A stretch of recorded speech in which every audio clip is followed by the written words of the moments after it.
sou o Guigo Romanha, estou aqui no Otacílio Rock Festival com uma das headliners, juntamente com o meu amigo Harley, do Underground Extremo.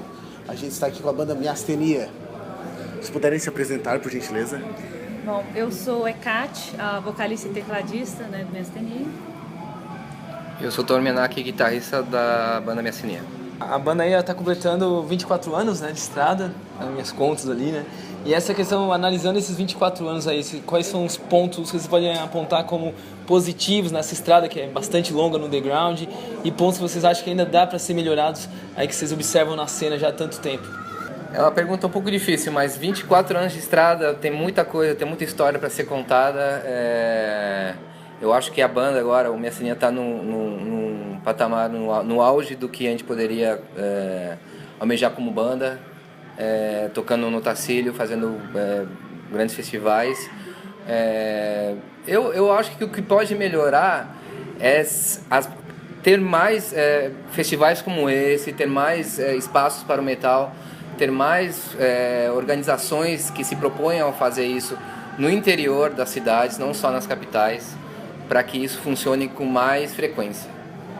É isso, acho que desses 24 anos tá no underground metal, também é uma experiência de vida, né? A gente é um desafio também, porque a gente assume isso com uma parte mais artística também, porque a gente está 24 anos compondo som, gravando álbuns, né? 5 álbuns aí. Então a gente vai aprendendo a cada gravação, a gente vai aprendendo a aprimorar também a técnica e tentando sempre fazer algo de melhor qualidade, né? Então é isso também. Eu tenho uma pergunta para fazer para vocês, especialmente para ti, Hecate. No caso, o meio do metal, eu não diria atualmente, eu acho que sempre teve uma onda de reacionarismo, uma onda de conservadorismo. E como que é ter, no caso, uma mulher à frente de uma banda black metal, assim, porque a gente sabe que tem muito machismo ainda enrustido na cena, tanto do black metal, tanto do metal. Eu diria do metal mundial, a gente tem exemplos que aconteceu com a Nervosa no Chile. Como que é uma mulher assim, você representar uma mulher assim numa banda como Miastenia? Bom, não é nada fácil, né? Como nada na nossa vida também é fácil, porque a gente vive numa sociedade mesmo machista, patriarcal, cristã, onde a todo momento a gente é subestimada, a gente é desvalorizada, né? Inferiorizada, invisibilizada. Então, tá numa banda de metal extremo, ainda mais no black metal, para mim é uma grande conquista, assim, é um grande desafio, porque a gente tem que encarar esses desafios o tempo inteiro, né? E assim, em relação ao machismo, ele tá aí, ele existe, mas eu sempre confrontei, né? Sempre lutei contra, né? E aqueles que me desafiaram também tiveram suas respostas. Então tem que ser lutadora nesse sentido mesmo, tem que acreditar em si mesmo e no seu potencial, né? Isso pensando, né? Não é nada fácil, né? Mas a gente continua lutando, né? Eu queria focar um pouquinho no Antípodas, que eu achei eu até elegi no site como um dos melhores lançamentos de Black do ano, né? E eu senti nele uma evolução assim maior em nível de técnica, em nível de as músicas estão mais complexas, analisando ali desde o legado ali, né, até agora. Então, para mim, disparado é o melhor álbum da banda. E eu queria que você comentasse um pouco sobre ele, a questão, até o título mesmo, o título é uma grande sacada ali, a questão das linhas lá do mapeamento. Eu queria que falasse um pouquinho mais sobre esse álbum em si. Vou falar primeiro sobre a tal da evolução, né, que muito se fala. Eu acredito que a banda não é que a banda evolui, é que a banda começa a se soltar em relação às amarras que o estilo tem, né? Então, como uma banda de 23 anos, a gente, lá no início, a gente tinha certas amarras, certos receios de fazer algumas coisas, de misturar alguns elementos do thrash, do death, do heavy metal. E isso essas amarras vão sendo soltas, vão sendo desamarradas, as amarras vão sendo desamarradas, e eu acho que o Antípodas é uma resposta a esse tipo de liberdade. A gente toca metal extremo, na verdade, é o que a gente, não é que se intitula, mas é o lugar onde a gente está, metal extremo rápido e com várias nuances de black metal, thrash, black, heavy metal. Então eu acho que isso é que trouxe o Antípodas para ser talvez o melhor de todos, acredito. Em relação ao tema do álbum, né, a palavra antípoda, que significa uma região diametralmente oposta à outra, né? Então foi muito inspirado na cosmografia do século XV e XVI, né, onde ainda as regiões, por exemplo, da América, as regiões austrais ainda eram pouco ou ainda eram desconhecidas, né? Eram tidas como regiões antípodas de seres abomináveis, bestiais, canibais, né? De guerreiras amazonas, né? De todos aqueles seres que se constituíam nos pesadelos em aquilo que se negava na Europa cristã do século XVI. Então o álbum ele se inspirou, né, nesse imaginário do contato mesmo, dos primeiros contatos no período colonial, né, e especificamente a boa parte das letras falam de guerreiras amazonas, né, de mulheres indígenas, guerreiras, e a forma como se lutou contra e o medo, né, que isso despertou num horizonte, né, do imaginário do colonizador, se deparar com sociedades onde mulheres podiam ser guerreiras, podiam ser rainhas, podiam ser deusas, né, sacerdotisas, e isso representava uma ameaça à implantação de um colonialismo cristão patriarcal na América. Então, o álbum tem também uma licença poética, né? Eu sou historiadora de formação, professora, mas as minhas letras, elas têm um componente fictício também, que é onde eu me dou a liberdade também de contar a história como eu bem quero, né? Então, assim, pelo menos, né, eu costumo chamar isso de uma metaficção historiográfica, porque eu subverto o final das histórias mesmo, e são sempre os ancestrais e o paganismo que ganha no final e que taca o terror, né? Então tem esse componente também poético nas letras, além da questão histórica também que acompanha. E é muito mais como uma forma de resistência também, de recontar, de ressignificar esse passado a partir dos nossos próprios valores do presente, né? No caso, para a escolha de videoclipes, a gente sabe que tem muitas músicas de vocês, tanto Batalha Ritual, no caso Supremacia Ancestral, também do Legados do Inframundo. Como que é o procedimento de escolha para os videoclipes? Como foi Entronizados na Morte? Como foi 13 Halcatum? Essa também foi uma das amarras que a gente conseguiu se libertar, porque fazer videoclipe de banda brasileira, de extremo, não era considerado algo muito usual, e a gente vinha já com uma ideia de fazer isso no Supremacia Ancestral, mas a gente não tinha como viabilizar, e aí a gente foi pro México, a Suzane, quando estávamos prestes a terminar o Legados, e ali a gente pensou, falei, cara, vamos pegar essas imagens que a gente filmou ali das pirâmides e vamos tentar fazer um clipe juntando essas imagens com o que a gente tem nas letras. E aí a gente foi para Terra Ronca, que é um lugar em Goiás, fantástico, e aí a gente fez o primeiro clipe, que é o Entronizados na Morte, e a partir daí a gente se libertou de mais uma amarra, que é colocar a cara, a tapa dentro de uma mídia que é o YouTube, etc. Vocês sabem bem que isso não foi tão bem aceito por alguns black metals na época. Falam assim, o clipe tá muito branco, tá muito de dia, tem que ser de noite, não sei o quê. Então a gente nós como banda vamos desbravando o nosso caminho, né? Esse clipe, o novo, o Conipuyaras, que foi gravado só com a Suzane, com mulheres, a ideia era exatamente colocar a visão, colocar ela como um centro de poder, as Amazonas como nessa metaficção que ela fala, de no final ganhar e não matar, mas de conquistar o seu conquistador, né? De fazer o seu jesuíta temeroso. Os clipes foram escolhidos, né, de acordo com o apelo mesmo visual, né? O Legados do Inframundo, ele fala então de um percurso mesmo no Xibalba que seria um inferno, o interior da terra mesmo.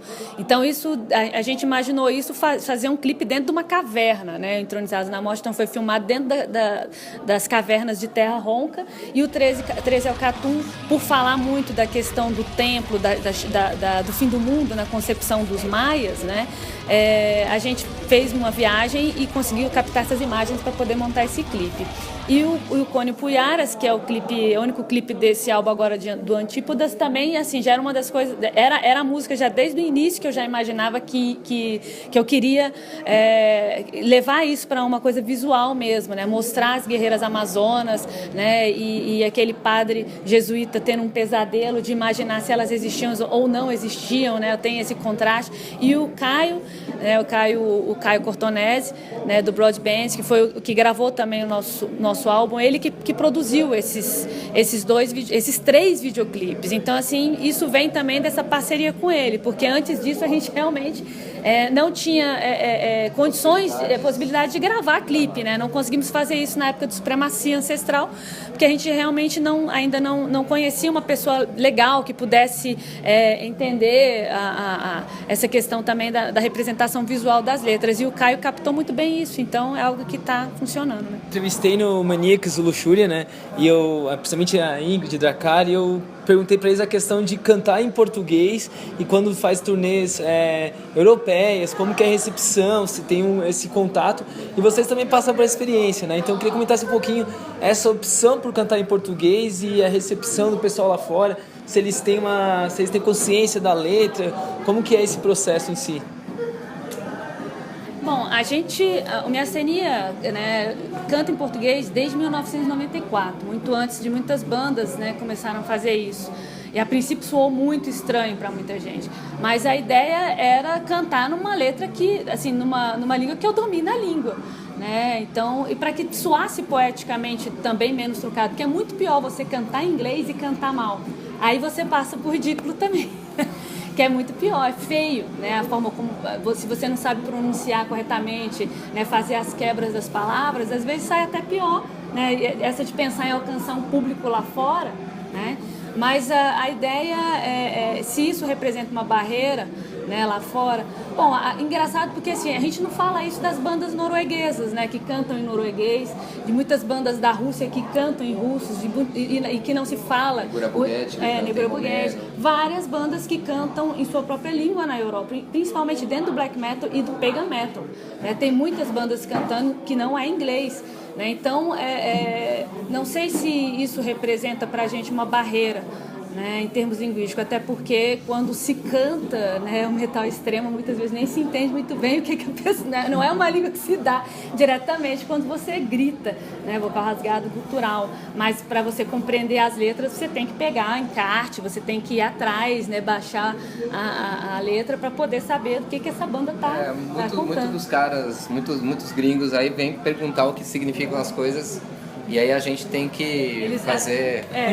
Primeiro tem que gostar do som. Assim, isso aqui é assim... Mais importante, então... primeiro, até dentro do metal, quem sabe, porque a gente gosta das bandas na primeira audição mesmo. Então daí parte o interesse, né, por saber o que é que essa pessoa, o que eles estão cantando, né, o que essa letra está querendo dizer.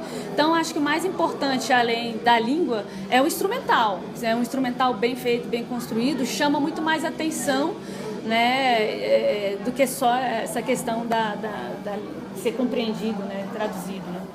E no caso, uma dúvida que eu tenho, vocês são de Brasília, vocês estão mais no eixo também em São Paulo, eu diria, como vocês veem o eixo de Brasília, Goiás, até de Minas Gerais, em relação ao eixo do Sul? É engraçado que em Brasília a gente tem vários eixos, o eixão norte, o eixão sul. Você falou de eixo, eu lembrei de Brasília, do eixão. Tem muito eixo aí, né? A gente é uma banda que sempre tocou muito mais fora do que dentro. Aqui no Sul, a gente já tocou algumas vezes, essa aqui é a segunda em Santa Catarina, mas aqui no Sul, Porto Alegre, Curitiba, é um pouco diferente. Não vou dizer pelo clima, mas a galera é diferente, a forma como o metal é construído aqui é diferente. No Rio de Janeiro, São Paulo também é diferente. Já foi mais bairrista, vocês sabem muito bem, já foi mais bairrista, já foi mais excludente, o eixo Minas, Rio e São Paulo. E a gente tá bem no centro, cara. Nós estamos ali, o Violator e algumas outras bandas que resolveram sair pelo Brasil e tentar fazer alguma coisa, né? Mas hoje em dia, cara, eu não vejo além dos cabelos serem mais compridos aqui do que lá né, no norte, né? Nem todos. Mas e a grande presença de meninas também é maior no sul. Tem mais mulheres, eu vejo isso, eu acho isso fantástico. Não vejo hoje pra nós, assim, uma grande diferença. A gente estava tocando em São Paulo agora,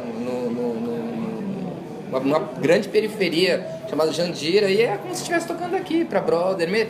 Cara, o metal é uma linguagem já universal. E eu acho que a gente cria dentro sempre uma micro-sociedade. Cada show é uma micro-sociedade parecida com aquela outra micro-sociedade que você tocou naquele outro dia. Aqui tem um pouco mais de gente que no outro show, no outro vai ter um pouco menos, mas sempre vai ser bem parecido. O metal hoje está um pouco mais forte do que se dizem, do que as pessoas dizem por aí, né? Eu queria perguntar uma questão que é bastante forte em relação ao black metal, né? Eu vi uma entrevista recentemente da banda que fazia umas críticas à questão aí da corrente nazista, da corrente neonazi, assim, que tem dentro do metal extremo, somente do black.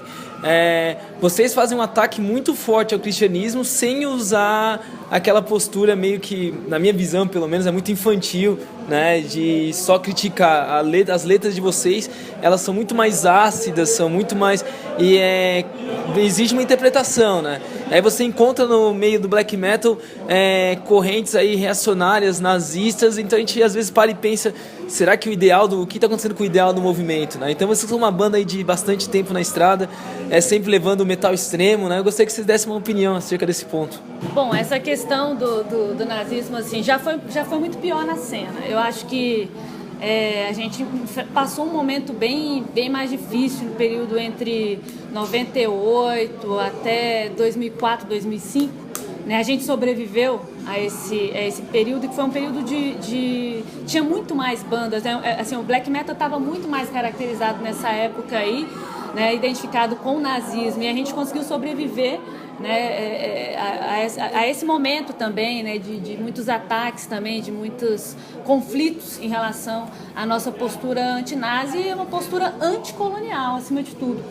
Eu tenho colocado isso, a gente é uma banda anticolonialista e a colonialidade, né, é algo que mesmo com o fim do colonialismo formal persiste nos valores que foram introduzidos, né, que são valores racistas, são valores sexistas, são valores eurocêntricos, né, e cristianocêntricos, né? Então é contra tudo isso aí que as nossas letras também têm esse cunho historiográfico, literário também, no sentido mesmo de contestar esses valores, que são valores que a gente luta contra eles no nosso dia a dia, né? Mas assim, essas bandas de realmente abertamente nazistas, eu creio que elas vêm diminuindo mesmo já faz um bom tempo, pelo menos a gente não vem sendo incomodado por elas já.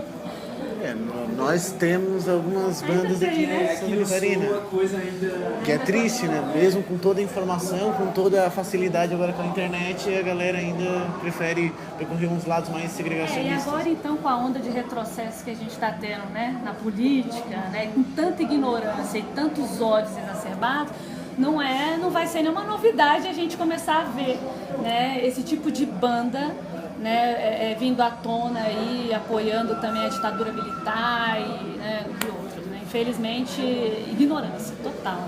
Tem uma coisa meio, só para arrematar, tem uma coisa meio paradoxal no metal, assim, que metal é uma coisa muito conservadora, na verdade, a gente, no bom sentido, a gente sempre gosta de ouvir no churrasco Iron Maiden, Metallica, sei lá, aquelas bandas que a gente ouvia quando era mais adolescente, então a gente mantém sempre o cabelo comprido, vamos fazer isso é ser conservador, isso é você conservar algum tipo de estilo de vida, mas se confunde o conservar com o conservador de direita, entendeu? Assim, eu acredito...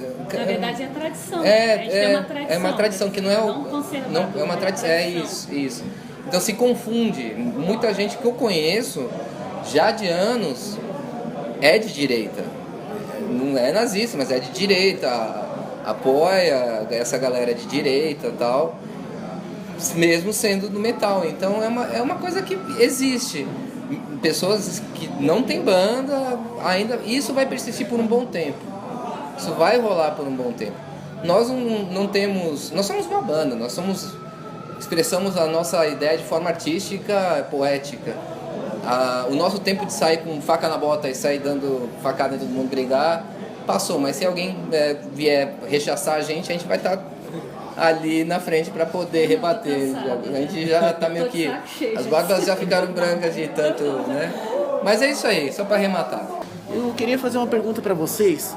Como vocês veem o papel das mídias independentes no cenário do metal brasileiro? Eu vejo como fundamental, né? Sem mídia a gente não tem circulação, não tem papel de comunicação, né? De fazer circular, e isso ajuda a manter mesmo também o movimento vivo, né? Você tem que ter uma comunicação ativa para que você também continue realimentando, né? A gente está aí há 24 anos de banda, mas a gente vê festivais que começam, acabam, né? Muita gente que começa a trabalhar organizando show, fica um tempo, depois bandas que vêm e vão. Então, e tudo isso depende, né, sempre das mídias, sabe? Para poder difundir o material das bandas, né? A gente faz o som, mas tem os parceiros como vocês que também nos ajudam a difundir também, né? Porque o metal também tem isso que a gente está falando, tem as ideias, né? Que a gente precisa também estar junto para estar também adquirindo, trazendo mais pessoas para difundir o trabalho, né? Então eu acho que isso é fundamental para que continue existindo uma cena. O álbum é novo, né? Recente, então eu acredito que vai ser bastante divulgado ainda, mas tem alguns planos aí a longo prazo, talvez um DVD, né? Que o último DVD foi de 2010, né? Então, tem os planos aí que acompanham aí aproveitando esse lançamento do Antípodas, né? E a forma que ele foi tão bem recebido pela mídia. A gente tem planos agora de sair, fazer alguns shows como esse pelo Brasil. Esse aqui é no mês que vem a gente está no Acre. A gente vai fazer alguns shows aí pelo Brasil. Em outubro a gente vai embarcar lá pro outro lado das Antípodas. E vai ser... Esse é um plano interessante, porque a gente vai começar a fazer shows a partir de Portugal, Espanha e França. Então, vai ser, no mínimo, curioso a gente estar falando uma coisa e depois ter que explicar, ou senão se os caras vierem, mas porra, caralho, o que você está falando? Né? Mas eu acho que vai ser legal, porque não é pela curiosidade, não é porque tem uma mulher ou porque fala de temas indígenas, é porque é metal extremo. Eu acho que a gente vai levar o metal extremo brasileiro mais uma vez para fora, para mostrar que existe vida inteligente dentro desse metal tupiniquim. Então esse é o nosso plano para este ano. Talvez nesse rolê europeu a gente consiga fazer alguns DVD, algumas imagens para um futuro DVD, alguma coisa assim, né? Em nome da Uruçanga Rock Music e do Underground Extremo, eu agradeço a disponibilidade para vocês da entrevista. Se puderem deixar uma mensagem para os nossos telespectadores, para os nossos leitores. Bom, a gente que agradece, né, também pela oportunidade de estar, né, podendo divulgar nosso trabalho junto a vocês, né, e dizer que nós, aqueles que ainda não conhecem o nosso último videoclipe, o Cone Puiaras, né, está disponível no nosso canal no YouTube, e nós estamos agora no Instagram, né, assim, começamos tarde, começamos tarde, mas agora eu comecei essa semana a postar coisas no Instagram. Estamos no Instagram e também no Facebook também, onde as pessoas podem estar acompanhando, né, as nossas atividades aí. Obrigada. Eu queria agradecer a todos vocês, as meninas que estão ali filmando, vocês dois, aí o Caio que está aí lá atrás, a todo mundo aí que cara, eu sou muito sincero, cara, é muito longe chegar aqui, é muito longe, porra, como é longe, cara, mas é uma satisfação estar aqui, cara. A gente se perdeu na estrada, cara. A gente falou, caralho, velho, pra onde estamos indo? Mas chegamos, e a gente veio pra tocar metal, isso que é foda. A gente veio pra tocar no metal aqui, no meio, a gente tava em Brasília, na casa do caralho, e viemos pra tocar, e vamos tocar, e vamos meter o foda-se, vamos tocar o metal extremo, sacou? Sem muita death, black, blá, blá. Vamos fazer metal extremo, metal também pra ser divertido, as pessoas baterem cabeça e pra serem... Pra ter uma catarse aqui, né, cara? Pra amanhã e falar assim, puta, fui num puta show e foi legal pra caralho. Agradeço a todos vocês.